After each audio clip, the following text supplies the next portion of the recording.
El sol de Miami pegaba fuerte, convirtiendo el agua de la piscina de borde infinito en un espejo deslumbrante que reflejaba el cielo sin nubes.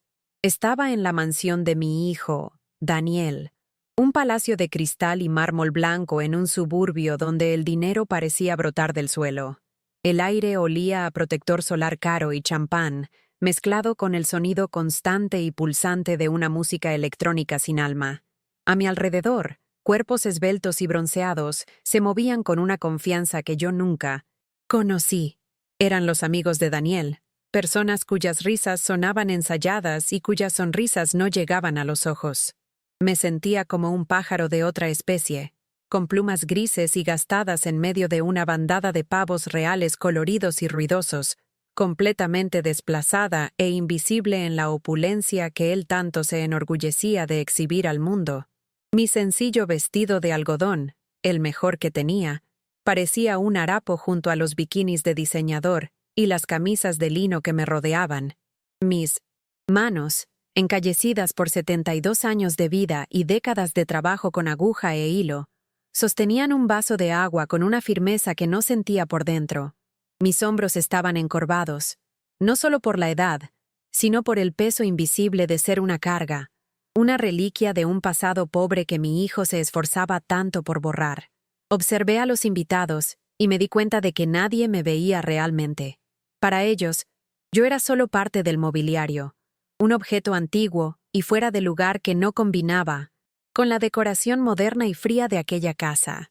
La soledad era un frío que ni el sol de Florida podía calentar. Entonces lo vi, mi Daniel. Con sus 45 años, era la imagen del éxito. El pelo perfectamente peinado, la sonrisa carismática que usaba como un arma para encantar a sus socios de negocios y a sus amigos influyentes. Gesticulaba, contaba una historia y todos a su alrededor reían en el momento exacto. Sentí una punzada de un orgullo antiguo y amargo. Aquel hombre era mi hijo, el niño que crié con tanto sacrificio, pero no lo reconocía. Sus ojos, de un azul gélido, pasaron por encima de mí por un instante, sin enfocar, como si yo fuera una extraña cualquiera que hubiera invadido su fiesta.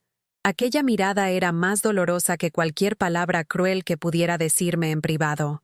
La música pulsaba en mis oídos y, por un momento, cerré los ojos y recordé otra música, una canción de cuna que le cantaba cuando tenía fiebre.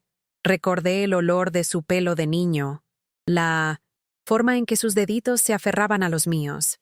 El contraste entre el recuerdo y la realidad era una herida abierta. Allí, en aquella fiesta ruidosa y superficial, la mayor pobreza no estaba en mi ropa o en mis manos gastadas, sino en la distancia emocional que nos separaba. Él había construido un imperio de riqueza material, pero en el proceso, había demolido el puente que nos conectaba, dejando solo un abismo de silencio e indiferencia entre nosotros. Decidí que tenía que intentarlo. Una vez más. Quizás era la tonta esperanza de una madre. Una necesidad de creer que en algún lugar dentro de aquel hombre frío todavía existía el niño que yo amaba. Quería contarle una historia cariñosa de su infancia, un momento en que fuimos felices con tan poco, esperando que eso pudiera encender una chispa de reconocimiento en sus ojos. Con el corazón apretado de ansiedad y las piernas temblorosas, empecé a caminar en su dirección, sintiendo las miradas de desdén de los otros invitados, que me medían de arriba a abajo antes de desviar el rostro con indiferencia. Cada paso era como caminar hacia un precipicio. Al acercarme al grupo donde él era el centro de atención, el ruido de las conversaciones y las risas pareció aumentar, creando una barrera invisible. Daniel estaba de espaldas a mí, sosteniendo una copa de champán. Su postura exudaba poder y arrogancia. Contaba un chiste y los otros reían con una devoción que me pareció forzada, como si la risa fuera el precio de la entrada a su círculo exclusivo. Esperé una pausa, un pequeño intervalo en su actuación, para poder hablar con él, para tener solo un minuto de su atención. Aquel minuto parecía valer toda una vida de espera, y la vulnerabilidad que sentí en ese momento era casi insoportable. Finalmente, tomé valor y toqué su brazo. Un gesto leve, casi vacilante. Daniel, hijo mío. Mi voz salió más débil de lo que pretendía. Un susurro frágil en medio de la cacofonía de la fiesta. Se giró bruscamente, y la sonrisa en su rostro desapareció en el instante en que me vio. Sus ojos se entrecerraron en una expresión de pura irritación, como si mi simple presencia fuera una ofensa intolerable. El cambio fue tan rápido y brutal que me hizo retroceder un paso. El frío en su mirada congeló las palabras en mi garganta, y supe que había cometido un terrible error al interrumpirlo. «¿Qué pasa, mamá?», preguntó, el tono de voz alto y cargado de un desprecio que hizo que sus amigos guardaran silencio, curiosos por ver qué pasaría. La vergüenza me golpeó como una ola de calor. Me sentí pequeña, inadecuada, una mancha en su lienzo de perfección. Intenté empezar la historia, tartamudeando sobre un día en el parque, sobre un globo rojo que había perdido, pero me interrumpió antes de que pudiera terminar. «Ahora no es momento para tus viejas historias. ¿No ves que estoy ocupado con gente importante?», dijo, y cada palabra fue como una piedra lanzada contra mí, sintiendo el impacto en mi pecho. Y entonces, para completar la humillación, hizo el gesto que lo cambiaría todo. Con una sonrisa cruel en los labios, me empujó, en broma, hacia el borde de la piscina. «Ve a refrescarte un poco, mamá. Pareces tensa», dijo, y sus amigos rieron, cómplices de su crueldad. El empujón no fue fuerte, pero fue suficiente para desequilibrar mi cuerpo envejecido. Por un segundo, vi el reflejo aterrorizado de mi propio rostro en el agua azul y cristalina, antes de que el mundo girara y la superficie se rompiera con el impacto de mi frágil cuerpo. El agua helada fue un shock violento, robándome el aire de los pulmones y envolviéndome en un silencio acuático y aterrador. El sonido de la fiesta desapareció, reemplazado por un zumbido ahogado en mis oídos. Mi vestido pesaba como plomo, tirándome hacia el fondo. No sabía nadar bien, solo lo suficiente para no ahogarme en aguas tranquilas, pero el pánico se apoderó de mí. Mis brazos y piernas se agitaban desordenadamente, luchando por encontrar el camino de vuelta, al aire, a la luz, a la vida. Con cada trago de agua con cloro, la desesperación aumentaba. Cuando logré emerger por un instante, tosiendo y ahogándome, mis ojos lo buscaron instintivamente. Y lo vi. Daniel estaba parado al borde de la piscina, no con preocupación o miedo, sino con una sonrisa de burla en su rostro. Se reía a carcajadas, una risa fuerte y genuina que resonó en el silencio momentáneo de la fiesta. «No seas tan dramática, mamá», gritó para que todos lo oyeran. Su esposa y algunos de los invitados se unieron a su risa cruel, convirtiendo mi pánico en un espectáculo de entretenimiento. En ese momento, en el fondo de la piscina, algo mucho más profundo que mi cuerpo se estaba ahogando. Era la última gota de amor y esperanza que aún albergaba por él. Fue entonces cuando uno de los camareros, un joven de rostro asustado, saltó al agua sin dudarlo. Me agarró y me sacó hasta el borde, el alivio físico de poder respirar contrastando con el dolor emocional que me desgarraba por dentro. Caí al suelo de mármol, temblando y escupiendo agua, mi cuerpo empapado siendo el centro de todas las miradas. Pero no miré a mi salvador. Mis ojos se fijaron en Daniel. Me observaba con una expresión de pura irritación. Su única preocupación era la escena que estaba montando, la mancha que mi humillación estaba dejando en su fiesta perfecta. El ruido de la fiesta volvió lentamente, pero para mí, todo estaba en silencio. Un silencio devastador, donde la verdad se reveló con una claridad cortante. El hijo que amaba, el niño que crié, ya no existía. En su lugar, había un extraño cruel, un monstruo que sentía placer en mi dolor.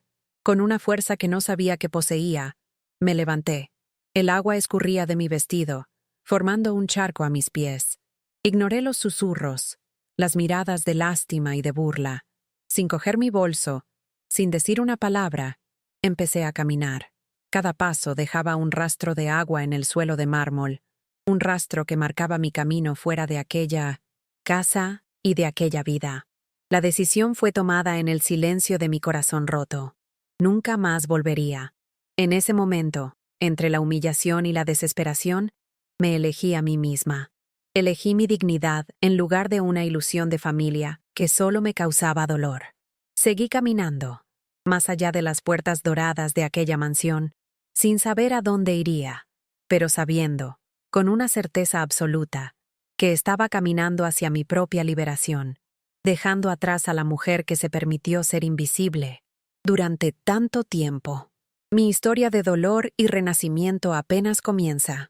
Si quieres saber cómo una mujer invisible encontró su voz, suscríbete al canal y dime en los comentarios desde qué parte del mundo me estás acompañando en este viaje.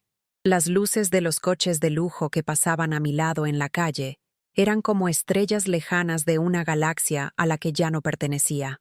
Mi vestido empapado se pegaba a mi piel, y cada paso era un esfuerzo monumental. El sol se ponía en el horizonte, pintando el cielo de Miami con tonos de naranja y púrpura, una belleza irónica que contrastaba brutalmente con la desolación de mi alma. Estaba completamente sola, una fugitiva sin destino, en un barrio donde las aceras estaban más limpias que mi dignidad herida. La realidad de mi situación comenzó a asentarse como un frío que venía de adentro hacia afuera. El alquiler de mi pequeño apartamento, mi comida, todo dependía de aquella ayuda esporádica que Daniel me daba, una limosna que usaba para mantener el 200 control sobre mí. Y ahora no tenía absolutamente nada. Mi mente, en un acto de autodefensa, huyó al pasado. Recordé el olor a tela nueva en el pequeño taller que mantenía en la parte trasera de nuestra antigua casa. Yo era joven, fuerte, y mis manos se movían con la rapidez y precisión de una bailarina sobre las prendas de vestir. Crié a Daniel sola, después de que su padre decidiera que la libertad era más importante que la familia. Trabajaba en 2 costurerías durante el día, y por la noche, hacía arreglos para el vecindario. Cada céntimo se guardaba para sus estudios, para que pudiera tener las oportunidades que yo nunca tuve. Cada pinchazo de la aguja en mis dedos era un pequeño sacrificio en su nombre, un ladrillo en la construcción del futuro brillante que soñaba para él. Era un niño dulce, de ojos curiosos, y una sonrisa que iluminaba cualquier habitación. Lo recuerdo sentado en el suelo, a mis pies, jugando con los carretes de hilo de colores, convirtiéndolos en pequeños soldados. El cambio fue sutil, casi imperceptible al principio. Sucedió en la universidad, cuando conoció a gente de familias ricas y comenzó a sentir vergüenza de nuestra sencillez. Primero, fueron las críticas a mi forma de hablar. Después, a mi ropa, que llamaba anticuada. La vergüenza que sentía de mí se convirtió en una barrera entre nosotros. Una pared que fue creciendo hasta que apenas podía vislumbrar al niño que había criado al otro lado. Con el tiempo, y a medida que su cuenta bancaria crecía, la vergüenza se transformó en crueldad. Las críticas se convirtieron en humillaciones disfrazadas de bromas delante de su esposa y amigos. Se refería a mi apartamento, el hogar que tanto amaba, como una caja de zapatos. Mis historias sobre el pasado, las mismas que le encantaba escuchar de niño, se volvieron deprimentes y vergonzosas. Me mantenía cerca solo como un trofeo de su supuesta bondad, el buen hijo que cuidaba de su madre anciana. Pero en la soledad de nuestros raros momentos a solas, me recordaba constantemente mi lugar, la carga que yo representaba para su imagen impecable. El sonido de un autobús acercándose me sacó de mis dolorosos recuerdos. Estaba en una parada, sin siquiera darme cuenta de cómo había llegado allí. Rebusqué en mi pequeño bolso mojado y encontré algunas monedas, suficientes para un billete. El destino no importaba, siempre y cuando fuera lejos, a un lugar donde la sombra de su mansión no pudiera alcanzarme. Cuando subí los escalones del vehículo, sentí las miradas curiosas de los otros pasajeros sobre mi ropa mojada y mi rostro marcado por el llanto.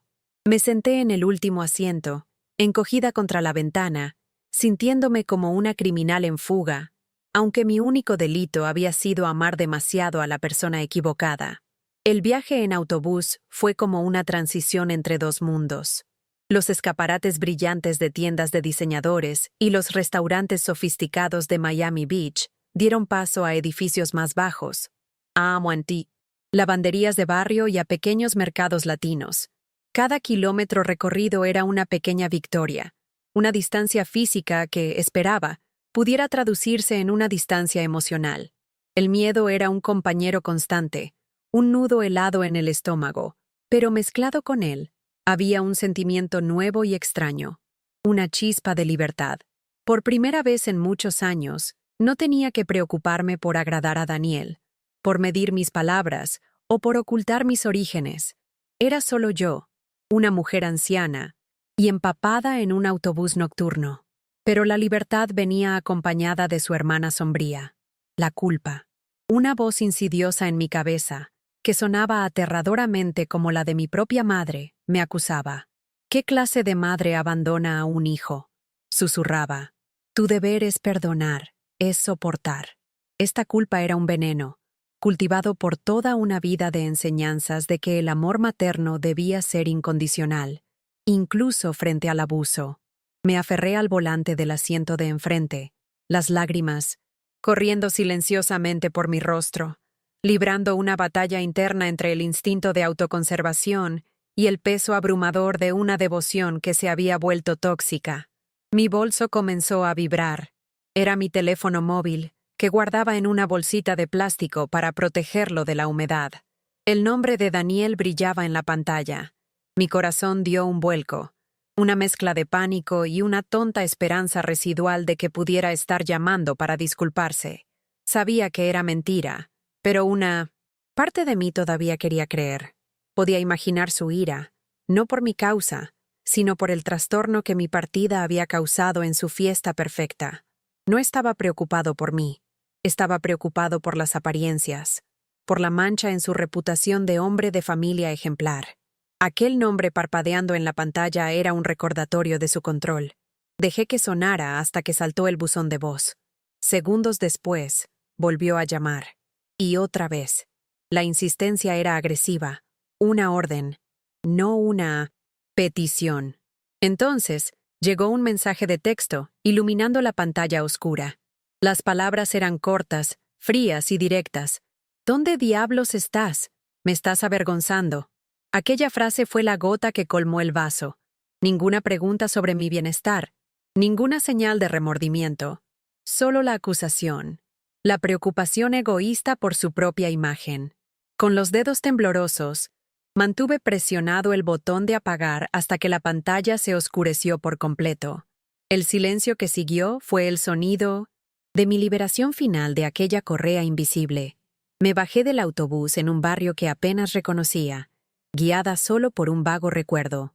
Había una iglesia antigua en aquellas calles, un lugar que, años atrás, ofrecía ayuda a los necesitados.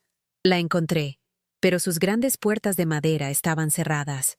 La desesperación amenazó con tragarme. Al lado, sin embargo, una luz amarilla y acogedora provenía de las ventanas de un edificio más pequeño, un centro comunitario. La vacilación me paralizó por un momento. Pedir ayuda era admitir mi derrota, mi vulnerabilidad total, pero la alternativa era dormir en la calle. Así que respiré hondo y empujé la puerta. El calor y el olor a café caliente me abrazaron nada más entrar. El lugar era sencillo, con muebles antiguos y paredes decoradas con dibujos de niños, pero la atmósfera era de genuina acogida. Una mujer de pelo canoso y sonrisa amable, que se presentó como Elena, se acercó a mí. Sus ojos no me juzgaron, vieron mi estado, deplorable, el agua que aún goteaba de mi vestido, el temblor en mis manos, y en lugar de preguntas, me ofreció una manta de lana y me guió hasta una silla. Aquel simple gesto de humanidad era más de lo que había recibido de mi propio hijo en años. Su amabilidad fue la gota que rompió mi dique emocional. Sentada en aquella silla, envuelta en la manta caliente, comencé a llorar. No eran sollozos fuertes y desesperados, sino lágrimas silenciosas e ininterrumpidas que lavaban años de dolor contenido. Elena no dijo nada.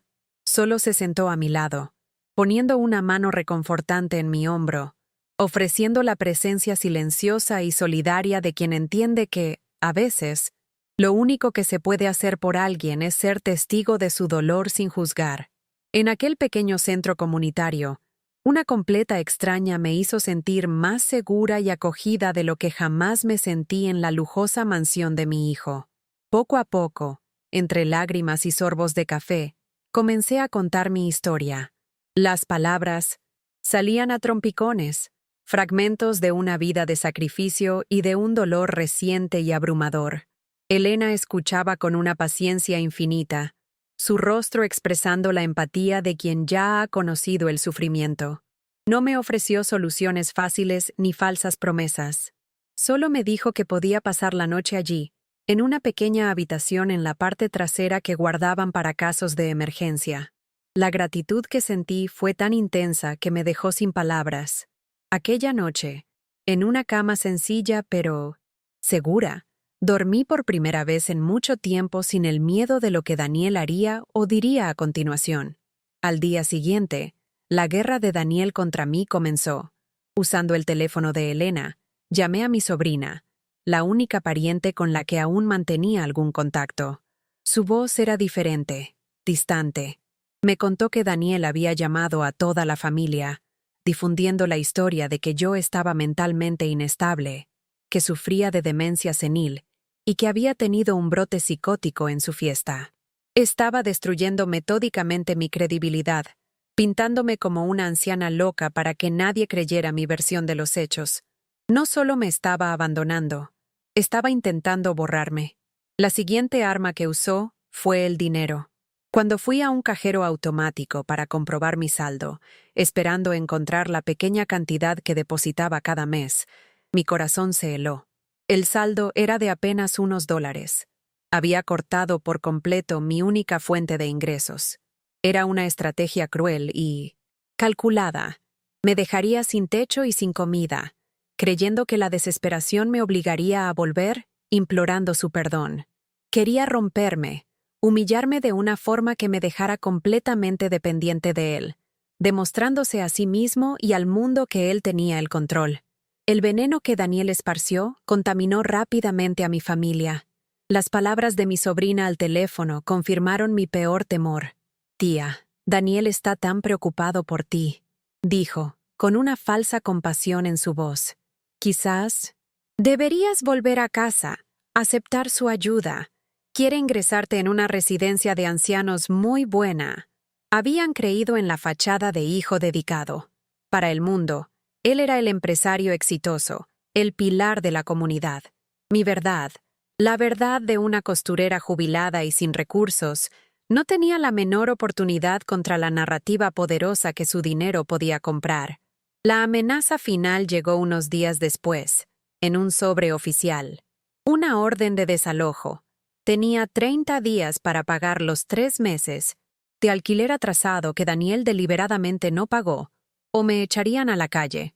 El papel temblaba en mis manos. Su plan era perfecto en su perversidad.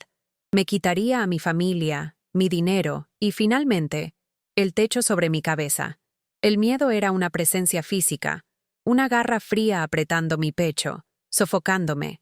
Por un momento, la idea de ceder, de llamarlo y someterme, pareció la única salida, pero ya no estaba completamente sola. Cuando le mostré la notificación a Elena, vi la rabia brillar en sus ojos. Ella y los otros voluntarios del centro comunitario se unieron a mi alrededor. No podían pagar mi alquiler, pero me ofrecieron un lugar seguro donde quedarme durante el día. Compartieron sus comidas conmigo y me dieron algo que el dinero no puede comprar: apoyo incondicional. Mi habilidad con la costura salió a la luz cuando arreglé una cafetera rota y remendé algunas ropas donadas. Vieron en mí un talento, no una carga. Fue Elena quien me dio la primera semilla de esperanza. Me llevó a un almacén en la parte trasera del centro, una habitación polvorienta y olvidada. En un rincón, cubiertas por una sábana, había 3 máquinas de coser antiguas, donadas y nunca usadas. «Quizás puedas arreglarlas», sugirió, con una sencillez que desmentía el poder de sus palabras. «Podrías enseñar a otras personas. A muchas mujeres de aquí les gustaría aprender un oficio, tener una forma de ganar su propio dinero». La idea era tan pequeña, tan frágil, pero encendió una luz minúscula en la oscuridad de mi desesperación. El miedo, sin embargo, era un enemigo poderoso. Tenía 72 años. Mis manos ya no tenían la firmeza de antes, y mi energía era limitada. ¿Quién querría aprender de una anciana que había sido descartada por su propio hijo? Las noches eran las peores, atormentadas por pesadillas con el agua helada de la piscina y el sonido de la risa de Daniel. La duda me corroía. Sería más fácil rendirse, aceptar su ayuda y vivir el resto de mis días en una jaula dorada, sedada por la falsa seguridad. La libertad era un camino empinado y aterrador. Elena se convirtió en mi puerto seguro. Le contaba sobre Daniel, no solo sobre su crueldad, sino también sobre el amor que un día sentí por él, lo que hacía la traición aún más dolorosa. Me escuchaba y compartía sus propias batallas, sus propias pérdidas. Nuestra amistad se construyó sobre la base sólida de la vulnerabilidad compartida, el respeto mutuo y la comprensión. Ella y los otros del centro se estaban convirtiendo en la familia que había perdido, una familia no de sangre, sino de elección, unida por la amabilidad y el cuidado. Un día, parada frente a las polvorientas máquinas de coser, tomé una decisión. Miré mis manos, las mismas manos que acunaron a mi hijo, que cosieron sus primeras ropas, que trabajaron incansablemente para darle un futuro. Esas manos habían sido rechazadas, pero no eran inútiles. Todavía podían crear, arreglar, construir, con una voz que temblaba, pero que estaba llena. De una nueva determinación, le dije a Elena que lo intentaría. Arreglaría las máquinas, enseñaría lo que sabía, cosería un nuevo futuro para mí, puntada a puntada, a partir de los retazos de una vida rota. Pasaron los meses, y el polvo de mi antigua vida comenzó a asentarse, dando paso a un nuevo cimiento. El almacén polvoriento se transformó en nuestra pequeña cooperativa de costura. El sonido constante y reconfortante de las máquinas era la banda sonora de mi nueva existencia, una melodía de trabajo y compañerismo. Las mujeres que enseñaba, cada una con sus propias historias de lucha y superación, se convirtieron en mi familia. Ya no era solo María, la madre abandonada, sino Doña María, la maestra, la amiga. Había un respeto en sus miradas que curaba heridas antiguas, y el propósito que encontré allí llenó el vacío que Daniel había dejado. Con el dinero que ganábamos vendiendo nuestras piezas en una feria local, logré alquilar una pequeña habitación en una pensión a pocas cuadras del centro comunitario. Era un espacio minúsculo, con solo una cama, una silla y una pequeña ventana que daba a un patio florido. Pero para mí, esa habitación era un palacio. Era mía.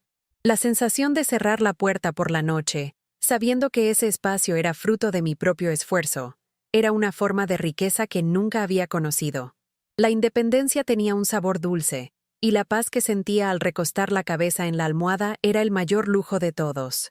La noticia sobre Daniel llegó como un trueno lejano en un día de cielo despejado. Elena me la mostró en su teléfono móvil. Un escándalo de fraude de proporciones gigantescas. Su nombre estaba en todos los titulares. Su empresa, su orgullo, estaba siendo investigada. Sus bienes estaban congelados. Y su reputación, que valoraba por encima de todo, estaba en ruinas. La imagen del hijo perfecto y del empresario exitoso se había hecho añicos, revelando la codicia y la deshonestidad que se escondían bajo la superficie pulida. El castillo de naipes que construyó con tanta arrogancia se estaba desmoronando. Al leer aquellas palabras, no sentí alegría, ni una pizca de satisfacción por su caída. No hubo el placer de la venganza. Lo que sentí fue una tristeza profunda y hueca, un dolor antiguo que latía en mi pecho. Lloré no por el empresario corrupto, sino por el niño que se perdió en el camino, por el alma que vendió a cambio de una ambición desmedida. Vi la tragedia de una vida gastada acumulando las cosas equivocadas, de un hombre que ganó el mundo, pero que, en el proceso, se había perdido completamente a sí mismo. Estaba más pobre y más solo de lo que yo estaría jamás. Intenté apartar las noticias de mi mente, centrándome en mi trabajo, en mis alumnas, en la rutina que me mantenía cuerda. La vida en el centro comunitario continuaba, con sus pequeños desafíos y sus grandes alegrías. Pero, en el fondo de mi corazón, sabía que vendría a buscarme. Era un patrón antiguo. Desde niño, Daniel solo se acordaba de mí, cuando el mundo le daba la espalda, cuando necesitaba un refugio, una solución que solo el amor incondicional de una madre podía ofrecer. Me preparé para su llegada, no con miedo, sino con la calma de quien sabe que la tormenta se acerca. Y vino. En una tarde soleada, un coche negro y reluciente, que parecía una nave espacial en nuestra modesta calle, se detuvo frente al centro comunitario. Daniel salió. La arrogancia habitual en su postura había desaparecido, reemplazada por un cansancio visible.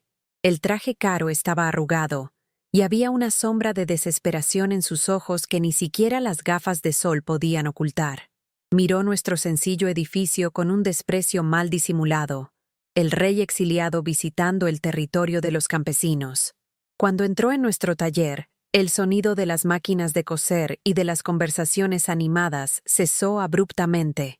El silencio era pesado, tenso. Todas las mujeres detuvieron lo que estaban haciendo, sus miradas fijándose en aquella figura extraña que traía consigo el olor de un mundo de poder y problemas. No miró a ninguna de ellas. Sus ojos me encontraron al otro lado de la sala, y caminó en mi dirección con pasos vacilantes. «Mamá», dijo, y su voz, generalmente tan firme e imponente, salió ronca, casi una súplica. Pidió hablar en privado. Fuimos a la pequeña sala que Elena usaba como oficina. Allí, sin rodeos, expuso su plan desesperado. Su abogado le había aconsejado que la única forma de generar algo de simpatía, pública y quizás atenuar su sentencia, era construir una narrativa de redención. Y la pieza central de esa farsa sería yo, la imagen de un hombre de familia dedicado, cuidando de su madre anciana y enferma, sería su única salvación. La frialdad con la que describió la manipulación que pretendía llevar a cabo era para helar la sangre. Entonces vino la oferta, la carta final del hombre que creía que todo en el mundo tenía un precio. Me prometió un apartamento de lujo en la mejor zona de la ciudad, enfermeras particulares, chofer, una asignación tan grande que nunca más tendría que preocuparme por nada. «Todo lo que siempre quisiste, mamá», dijo, intentando forzar una sonrisa que no llegaba a sus ojos vacíos. «Solo necesito que vuelvas, que sonrías para las cámaras a mi lado, que le digas a todo el mundo que soy un buen hijo». En ese instante, mientras hablaba, no veía al empresario desesperado frente a mí. Mi mente me llevó de vuelta al borde de aquella piscina. Vi su rostro, contorsionándose en una carcajada mientras yo me ahogaba. Sentí el agua fría y la desesperación en mis pulmones. Pero algo era diferente. Esta vez, el recuerdo no me trajo pánico. Al contrario, me trajo claridad. Había sobrevivido a aquel ahogamiento, no solo del cuerpo, sino del alma. La mujer frágil y asustada que él empujó había muerto allí, y en su lugar, otra había nacido. Una calma profunda se instaló en mí. Era la fuerza tranquila que había descubierto en mí misma, nutrida por la solidaridad de mis nuevas amigas y por la dignidad de mi trabajo. El poder que él siempre ejerció sobre mí se había evaporado. Ya no era un reflejo de sus voluntades, una sombra de sus ambiciones. Era María, una mujer completa, y mi respuesta no vendría del miedo o del dolor, sino del centro de mi recién descubierta identidad. Lo miré directamente a los ojos, sin parpadear. La quietud en la pequeña sala era absoluta. «Daniel», comencé, y mi voz sonó más firme de lo que jamás imaginé posible. «Me ofreces un palacio de oro para vivir, pero mi alma viviría en una prisión. Me ofreces toda la comodidad del mundo, pero me robarías lo único de valor que he conquistado, mi paz. La mujer a la que humillaste», continué, cada palabra dicha de forma lenta y deliberada, la madre cuyo amor transformaste en vergüenza, se ahogó en aquella piscina hace muchos meses. Ya no existe. Estás mirando a una extraña, alguien que tú mismo creaste con tu crueldad. Vi la conmoción en su rostro. Esperaba lágrimas, recriminaciones, quizás una negociación. No estaba preparado para mi serenidad, para mi negativa total a participar en su juego. Mis palabras finales fueron la sentencia de nuestra relación. El dinero que ofreces no puede comprar de nuevo mi dignidad. Y mi paz, Daniel, la paz que he encontrado en este lugar sencillo, con estas personas de verdad, vale más que todo tu imperio en ruinas. Hice una pausa, dejando que el peso de aquellas palabras se asentara entre nosotros. No estoy en venta. Nunca más. Se quedó sin palabras, el rostro pálido de incredulidad y de una rabia impotente. Por primera vez en su vida, no tenía el control. Me levanté y, sin mirar atrás, le di la espalda a él y a su oferta venenosa. Salí de la sala y volví a mi taller, al sonido de mis máquinas, al corazón de mi nueva vida. El zumbido de los motores reiniciándose fue el sonido de mi victoria, la canción de mi libertad definitiva. Al volver al taller, el sonido familiar de las máquinas de coser me acogió como una canción de cuna. Mis amigas me miraron, sus rostros una mezcla de preocupación y curiosidad. Yo solo sonreí, una sonrisa pequeña pero firme, y ellas entendieron. No eran necesarias las palabras. Volvieron a su trabajo, y nuestra sinfonía de agujas y telas recomenzó. La confrontación con Daniel no me había afectado como temía. Al contrario, aquella negativa final fue el sello que faltaba en mi carta de libertad. Me sentí más ligera, como si finalmente me hubiera deshecho de un peso invisible que llevé toda la vida. Aquel día entendí que nuestro pequeño proyecto era mucho más que un pasatiempo o una forma de ganar dinero.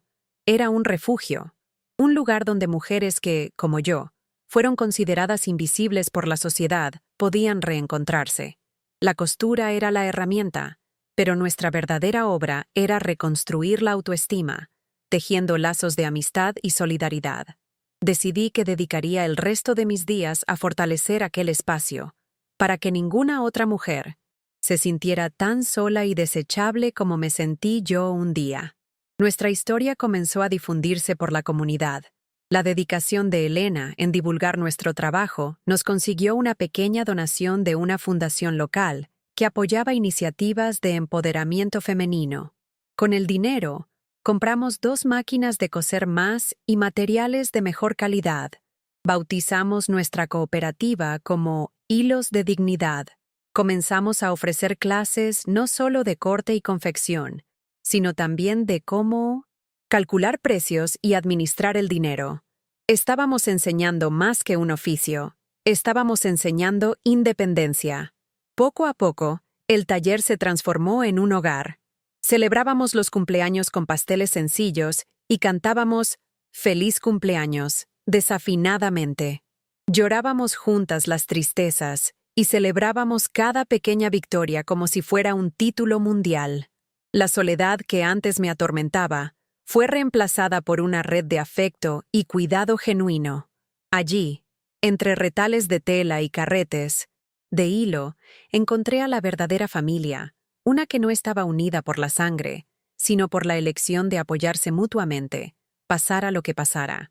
El mayor pago que recibía era ver la transformación en el rostro de cada mujer. Vi a doña Lucía, una viuda que vivía encerrada en casa, convertirse en nuestra mejor vendedora en la feria de artesanía, parloteando con los clientes. Vi a la joven Ana, madre soltera y tímida, ganar confianza para volver a estudiar por la noche, soñando con un futuro mejor para su hijo. Cada pieza que producíamos llevaba un trozo de nuestra historia, de nuestra lucha y de nuestra esperanza.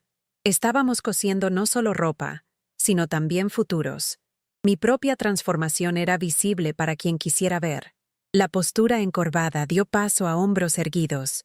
Las manos que temblaban ahora guiaban la tela con firmeza y precisión. Mis ojos, antes apagados por la resignación, ahora brillaban con la luz de un propósito. Había descubierto una riqueza que no se acumula en bancos, sino que se multiplica con cada vida que tocamos. La alegría que sentía al ver a mis amigas prosperar era mi fortuna, un tesoro que ningún ladrón podría robar. La ironía de la vida no me pasó desapercibida. Vivía de forma modesta, con muy poco en términos materiales, pero mi corazón rebosaba de significado. En contraste, Daniel, que persiguió la riqueza material por encima de todo, acabó en la más absoluta miseria. Yo tenía paz, amor y una comunidad.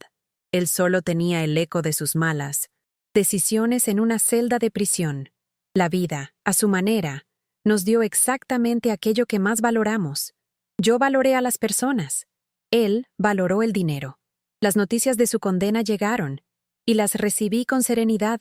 Perdió la empresa, la mansión fue a subasta, la esposa pidió el divorcio y lo llevó a la quiebra. No recé por su desgracia, pero tampoco derramé lágrimas por él. El dolor de perderlo ya había sido procesado hacía mucho tiempo. Lo que sentía ahora era una especie de liberación final. El corte del último hilo que aún me ataba a aquel pasado de sufrimiento y humillación. Encontré en mi corazón la capacidad de perdonarlo. No un perdón que lo absolviera de sus actos, sino un perdón que me liberara del peso del rencor. Perdonar a Daniel significaba, sobre todo, perdonarme a mí misma por haber permitido que su crueldad definiera mi vida durante tanto tiempo. Al soltar esa última ancla de amargura, abrí espacio para que la alegría pudiera florecer plenamente en mi corazón, sin sombras ni reservas. El éxito de Hilos de Dignidad superó todos nuestros sueños. La dueña de una boutique con encanto en un barrio noble de Miami conoció nuestro trabajo y quedó prendada de la calidad y la historia detrás de cada pieza. Hizo un pedido grande de bolsos artesanales, un contrato que garantizó nuestra estabilidad financiera durante todo el año. Fue la prueba de que el trabajo hecho con amor y dignidad siempre encuentra su valor en el mundo. Con mi parte de las ganancias, finalmente pude alquilar un pequeño apartamento solo para mí. Pinté las paredes de un amarillo claro y llené la ventana de la sala con macetas de geranios. Cada rincón de aquel lugar era un reflejo de mi nueva identidad. Sencillo, pero lleno de color, de vida y de paz. Era mi santuario, el símbolo definitivo de mi independencia conquistada con mis propias manos. El futuro de nuestra cooperativa parecía brillante. Las mujeres que fueron mis primeras alumnas ahora eran las profesoras de las novatas, perpetuando el ciclo de ayuda y empoderamiento. Mi sueño era expandirnos y crear un pequeño centro de acogida para mujeres en situación de vulnerabilidad, ofreciendo no solo un oficio, sino también un techo temporal y apoyo psicológico. El hilo de esperanza que Elena me dio se estaba convirtiendo en una fuerte red de apoyo para toda la comunidad. Mi vida se convirtió en el mensaje que quería dejar al mundo, que nunca es tarde para volver a empezar. La verdadera familia es aquella que nos acoge y nos respeta, y la dignidad es el único bien que, una vez rescatado, nadie nos puede quitar. La felicidad no estaba en una mansión con vistas al mar, sino en una sala ruidosa, llena de mujeres riendo y trabajando juntas por un futuro mejor. En el primer aniversario de Hilos de Dignidad, hicimos una pequeña fiesta en el patio del centro comunitario. Había música, comida sencilla y muchas risas. Miré a mi alrededor, a los rostros felices de mi nueva familia, y mi corazón se llenó de una gratitud inmensa. Me habían sacado del fondo de una piscina para arrojarme a un mar de soledad, pero, de alguna manera, aprendí a nadar. Y finalmente, había llegado a mi playa segura. Estaba en casa. 3 años después, Hilos de Dignidad ya no era solo una pequeña cooperativa, sino una marca socialmente reconocida en Miami. Nuestro taller ocupaba un espacio más grande, y el sonido de las máquinas de coser se mezclaba con las voces de decenas de mujeres. Conseguimos crear el centro de acogida con el que soñaba, un lugar seguro que ya había ayudado a tantas a empezar de nuevo.